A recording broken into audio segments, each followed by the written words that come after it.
December 1944. Hitler's most infamous fighters, the Waffen-SS, leads a massive armored attack against American forces along the Belgian-German border.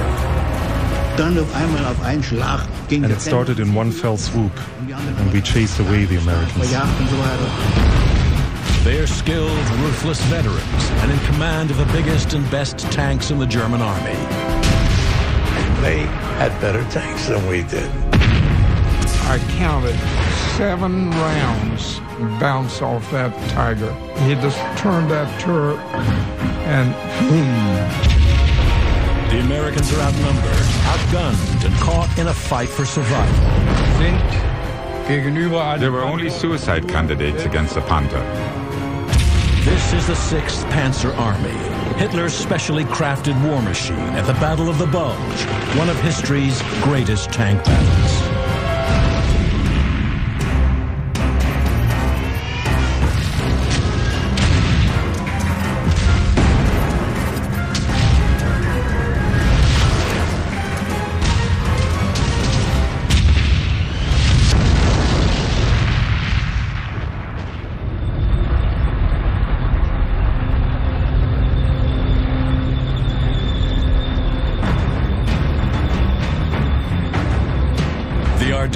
December 16th, 1944.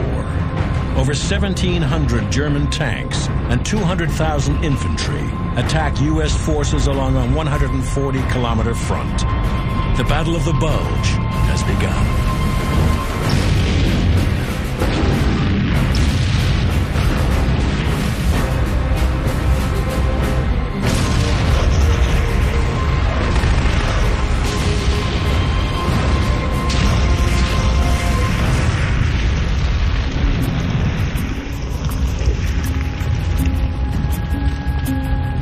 Spearheading the attack is the newly formed 6th Panzer Army, made up of Hitler's most trusted and ruthless killers, the Waffen-SS. Their role is to punch through the thinly defended American line with 60,000 infantry, followed by 2 elite panzer divisions that will drive west and secure bridges over the Meuse River. A 3rd SS division will then advance northwest and capture Antwerp. By seizing this key Allied port, Hitler hopes he can stop the relentless Allied advance that has been routing his forces for the past 6 months. We already found out about the American army during the invasion.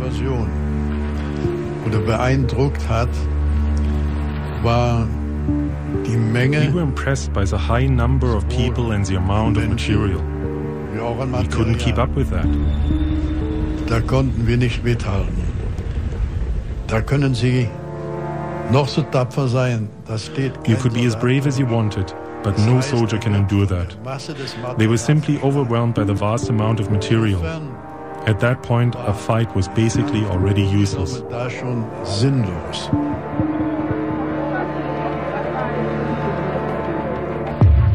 The German High Command cannot sustain a lengthy offensive against the well-supplied Allies. They must take them by surprise, striking quickly with heavy armor.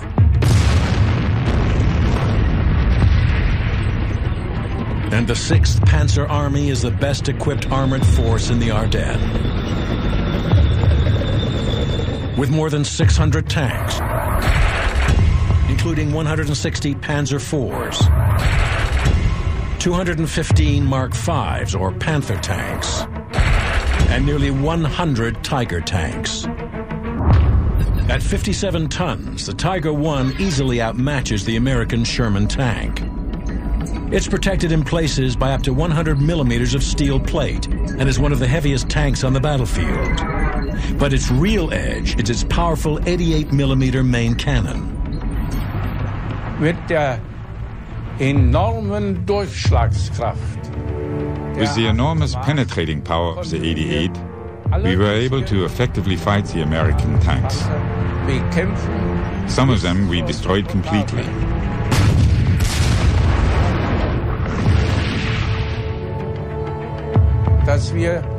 We were able to let the enemy come fairly close.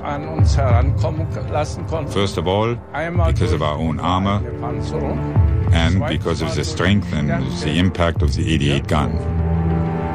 Der 8,8 Kanone. They had better tanks than we did. We had small guns on our big tanks. 76 millimeter was not strong enough for most of those German tanks.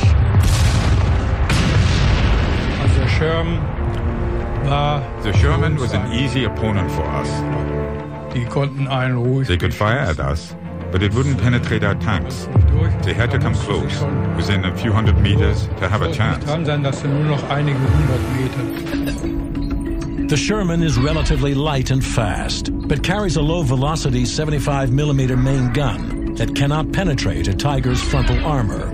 Its own frontal armor is just 51mm thick, making it highly vulnerable to the firepower of a Tiger. The Americans are outgunned and heavily outnumbered. All they have to stop the 6th Panzer Army are less than 60 Sherman tanks, 180 anti-tank guns, and only 35,000 infantry. And most of them are new arrivals who have never been in combat. During that time, the Americans received a steady stream of reinforcements that had just completed their training but had not seen active combat yet. That's why all these troops here that bedded down on the night from December 15 to 16 were totally caught by surprise.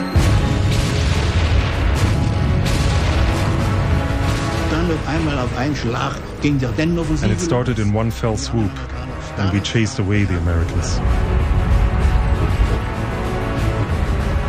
The Americans dropped everything. The bad Germans are coming. Let's run. That's kind of what it looked like. The Americans are caught by surprise, and the Germans quickly punch through their defenses all along the line. Desperate U.S. commanders order all available forces to the front. Primarily, and during the Battle of the Bulge, they would just move us to wherever there was a hole to fill. And we, with our M16 half-tracks, 50 caliber machine guns, and we were anti-aircraft and anti-personnel. And our job was to protect the tanks. We were moving down a fire lane. The 2 Shermans were over to my left, probably 50 yards. And coming over the horizon and towards the Sherman was a Tiger tank, a big Tiger tank.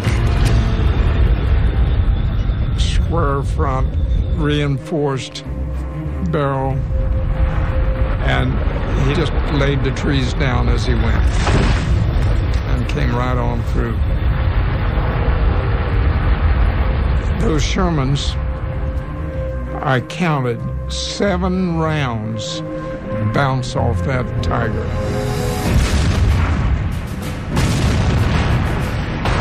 And it didn't bother him any more than fleas on a dog. He just kind of shook them off.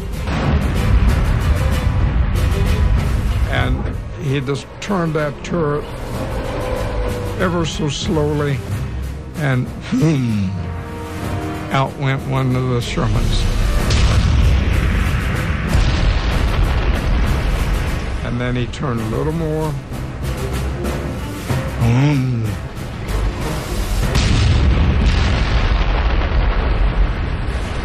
So we got out of there as fast as we could. We usually end up on a short stick. We have the light tank, and if one of them 88 shells hits that tank, it just blows it apart. They burn up, and you always have casualties. Body parts, dead ones, fire, and everything else. It's a sad thing. It really is. You stop and think how many guys, thousands of them, GIs laying in the gutters, laying along the roads, all mangled up, torn apart, and everything else.